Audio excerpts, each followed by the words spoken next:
Grayson Peary, proprietor, Enigma Computer Corporation, Silicon Valley, California, back in the UK for pleasure. As he reclined in his hot tub at the exclusive Country House Hotel, Grayson considered the forthcoming storytelling festival.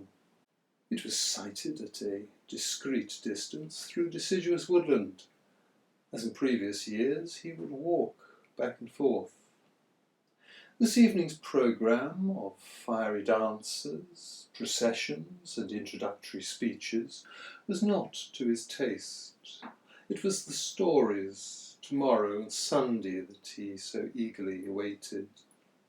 This sense of anticipation was shared by Yvette, her cousin Sonia, their single mothers, Liz and Jean, and lone grandma Vi.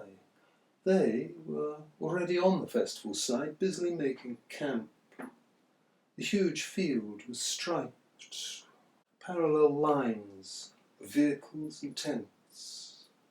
A delicate sense of territory prevailed. This was the best of the British at play, considerate, not a prejudice amongst them, left-leaning and eager to save the planet. A totally non-violent crew. And yet, as the twilight fell, a hooded figure stepped forth and ignited a brazier at the corner of a hard-packed area in an adjacent field. A lone drum started up, low but insistent. A trickle of people coalesced around the dance floor.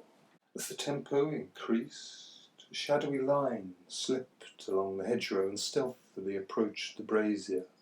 Each fox-masked dancer lit a torch as it passed. The drumming redoubled. A pagan pipe squealed and cried. Flickering flames reflected from fang and snout. Deep-set eyes gleamed forth. Darkness pressed around, resonating with the souls of the onlookers and releasing the beast. An effigy was seized and carried in ribald procession to a stake for symbolic incineration of old ways upon the morrow's eve. The tribe returned to camp, cheeks red and eyes aglow, their appetites keen, in their bellies a sharp hunger that vegetarian fare failed to satisfy. The stories would start soon. Next morning they woke, purged and expectant. The sun was shining, and the gentle breeze just took the edge off. All their scrimping and saving had been worthwhile. The weekend was turning out great. So much to do and hear, simultaneous attractions vying for attention. The girls had opted for a circus skills workshop, and Liz for tales from the Mabinogion, whilst Jean and Vi chose Madge Thompson's reworking of Romeo and Juliet. Before going their separate ways, they agreed to meet up at 1:30 by the Caribbean food stall. Ready jerk chicken with rice and peas was going down just fine, lubricated with ice-cold coconut milk or lager. Jean and Vi enthused over their revitalised Shakespeare. The girls related meeting Dale from Circus Skills, whom they'd met before at a local council-free festival. "He's yummy," drooled Sonia. "And gifted," said Yvette. "He can run on those bionic stilts and juggle 5 balls. How was your Mabinogion, Liz?" "Well, it was good, but there was this man. What did he do to you?" "Well, he didn't do anything to me. It was just that, well, the story was getting to the bit where the character with the long, unpronounceable name was demonstrating the bizarre circumstances necessary for him to be killed, and the story went really quiet as we all waited for the wife's lover with the short, earthy name to release the lethal spear. We were all holding our breaths. And there was a sudden crunching of crisp. Oh, we all froze. What could you do? Fortunately, the teller couldn't hear the detonation and continued the story. We got sucked back in, and the tale carried on. But so did he. At each crucial moment there would come a single crunch, followed by a slow, steady grinding to powder, like he thought we wouldn't be able to hear him if he did it slow. Oh, how awful! What did you do? Well, you couldn't do anything about it at the instant it happened. It would have totally ruined the story for everyone. And before it finished, he got up and left, so there was nothing I could do. Afterwards, we were talking about it. A half-dozen or so of us who were affected. He quite ruined it for all of us. What a pig! Excuse me, ladies. I couldn't help but overhear. Would this crisp man be tall, lanky, long shorts, hairy legs, and a ratty little grey pigtail? That's him to a T. You ruined the story for me last year. I looked for him round the site in the intervals, but never could find him. This was because Grace Imperi only remained on site while stories were being told, and was at this moment en route to his hotel suite and lunch on the terrace. Cold lemon-thyme chicken, green salad, and a chilled bottle of Greek white from Santorini, with its subtle blend of lemon, spice, anise, and fine herbs. Life was good. As the flavours faded, he studied the programme for the rest of the day and began to focus, paging back and forth between artistes' resumes, trying to decide. His hand began a subconscious journey into his lap and down into the small striped shoulder bag that he habitually carried. Stealthy fingers reached inside, grasping a crisp in their tips, extracting and palming the item in one fluid motion. His arm moved lazily upward, and a casual reversal of the fingertip motion transferred a crisp to his tongue, which instinctively clasped it to his palate to begin its disintegration. As the edges softened, his tongue increased its pressure. His decision-making process reached its conclusion, and simultaneously the crisp exploded, flooding his mouth with smoky bacon flavour. He shut his eyes in an attempt to reduce the sensory overload on his brain. The flavour reverberated around in his skull. Ah, it was so good. He had developed the habit as a lonely adolescent, listening to stories on BBC Radio back in the early 60s. His shadowy father, a part of the Cold War, his glamorous mother on the stage and at parties after, himself consoled with chipmunk smoky bacon crisps, the best and sadly no longer available. His dalliance with the crisp had sustained him through endless meetings. In the early start-up days, eccentric dress and habits were almost compulsory amongst geek programmers and entrepreneurs.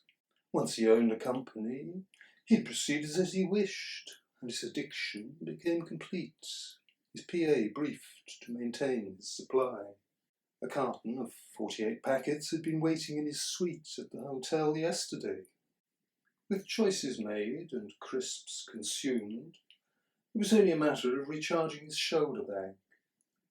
Inhaling deeply as he broke the seal on a fresh packet, he opened it fully and installed it in his custom-made bag. He was good to go. 12 minutes to the start, just right.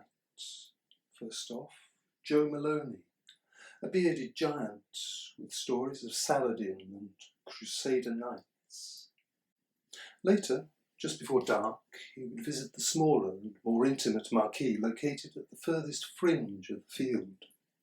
Here, Ulla Sorensen, a petite Nordic elf with wistful voice and delightful accent, would be telling tales of northern seas, of ice and shape-shifting under the aurora borealis.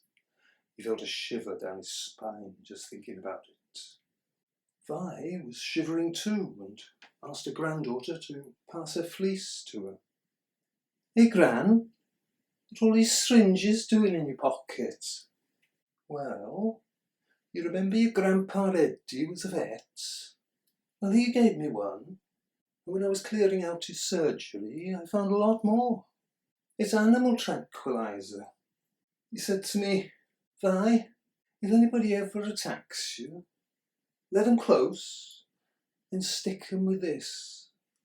30 seconds, they won't be able to move a muscle for 8 hours, though their consciousness might return sooner. I got one for each of you. If you hold it like this, you can flip the top off with your thumb, and then it's a short, stout needle that won't break off easily.